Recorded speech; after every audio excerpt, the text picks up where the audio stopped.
give you the energy that you deserve. And that's what Cooper needed, the energy that he deserved. So as I slip, I finish. What am I teaching Cooper DeJean? It ain't gonna always go your way, but you can make a play for the freaking team. I think it's great, Greeny. And I don't mind that you guys always try to embarrass me here on this show.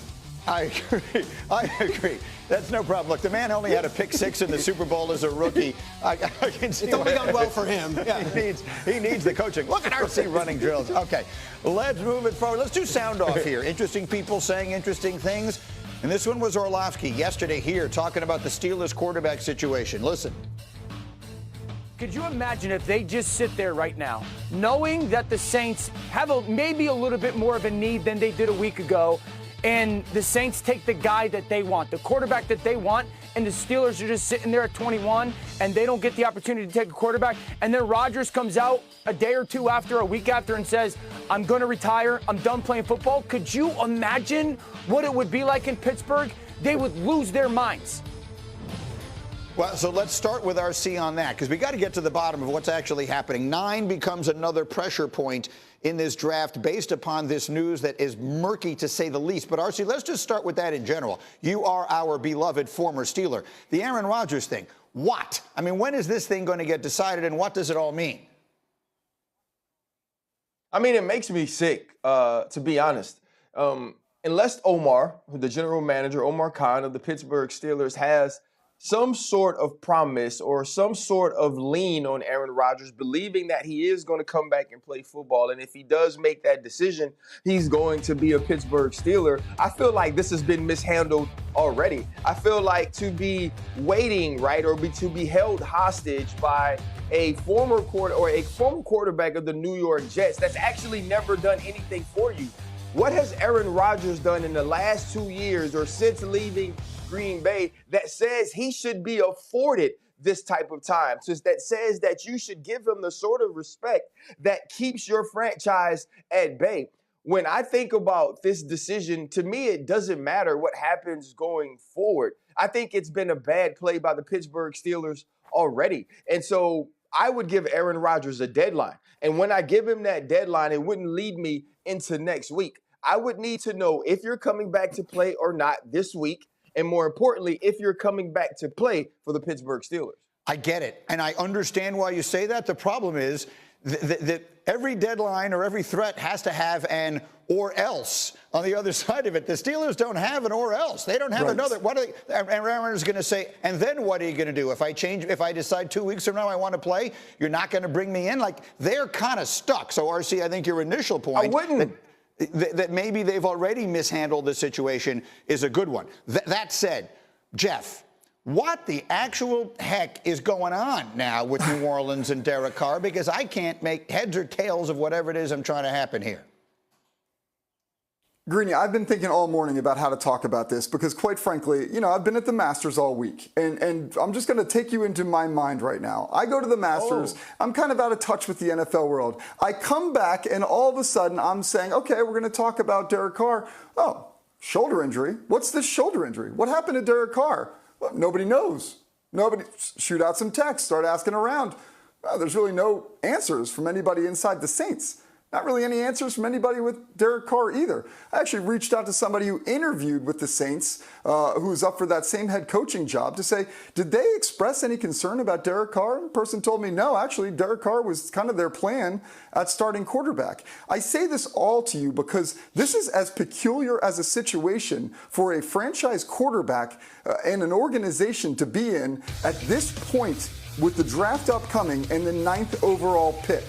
And quite frankly, when it comes to a situation where there is a player dealing with some kind of injury and we don't have the details and the team is being a little bit elusive on it and the player isn't saying exactly what it is, I have never, in my career, 20 years covering the NFL, seen that work out well. And quite frankly, I don't think this is going to work out well either. So if the Saints have a quarterback at number 9 overall that they believe in, they should go ahead and take him. And by the way, I believe they will go ahead and take them. All right, that is well done. So that brings us then, Peter, to the $82 billion question, which is, does this mean Shedeur Sanders is going to New Orleans at 9? I mean, let's just address the elephant in the room here. This is bizarre, as Jeff is describing. And the Saints opened camp this week because they have a new head coach in Kellen Moore. And I think they were under the impression that Derek Carr was their quarterback. And then this thing comes out. Let's just 9 days out. Like, is this the Shedeur Sanders draft? Every question goes to Shedeur Sanders. Right. And what's interesting is he is not the top prospect in this draft. Right. And yet, when you have franchises like the Pittsburgh Steelers and the New York Giants, and now the New Orleans Saints, which have a Super Bowl ring and have this long tradition of Drew Brees and Archie Manning, quarterback matters in New Orleans. Is he now a must-have at number 9? It certainly makes it a lot more likely than if they said, well, we have a $40 million quarterback with 2 years left on the contract. We don't have to really, we don't have to take Shedeur Sanders. This at least makes that position far more urgent. Unless, and I want to hear everyone's thoughts on this. Yeah. You roll out Spencer Rattler, who played pretty well down the season last year, and you look at a certain player named Arch Manning, who is not available in this draft. Oh, here we go. But whose grandfather is the greatest New Orleans Saint and a patron of New Orleans, as I know Ryan Clark knows quite well. That would be, I mean, look, that's the thing, but that's an awful long way from now to start planning on getting Arch Manning. RC, let me get a final word from you on this quickly. We'll come back to it. Well, I don't really have much to say except for to Jeff. We weren't at the Masters, Jeff. And I know you said it 18 times. Well, I was at the Masters. I was at the Masters. I was at the Masters. I was at the Masters. And I was at the Masters. We freaking get it. You were at the Masters. We weren't. You are cool. We are not. You saw Rory come back and make the putt. We did not. Congratulations, Jeff. Yes. Other people were doing football. The reporting could sound. Jeff was like, and then Bryson DeChambeau turned to me and he said, and then I was sending a quick text here or there in the other place, and then, at that moment, anyway. So, all right, the bottom line of it, though, and it is important, is something is going on in New Orleans. We're not 100% sure what it is, and it could have a significant impact on the top of the draft, i.e. at number 9 and much more. In the meantime, let me leave that there for the moment and pass along what is some very sad news that we received this morning, and it has an enormous impact on 2 dear friends of ours. Don Hasselbeck has died. He was the father of 3 sons. 2 of them are Matthew and Tim, whom you know from our show and from here at ESPN. Don was a football player. He was drafted as a tight end out of Colorado by the Patriots in 1977.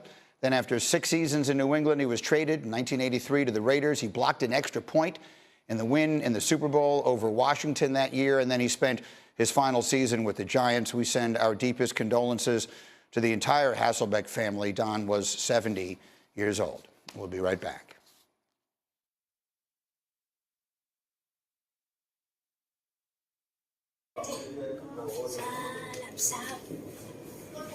Chào cả mọi người đã quay trở lại với kênh của mình. Ngày hôm nay mình sẽ tiếp tục hướng dẫn các bạn làm vòng, và hôm nay của mình sẽ có tiêu đề là ôi giời ơi, quả chanh. Ngày hôm nay vòng của mình sẽ có tiêu đề là chanh vàng.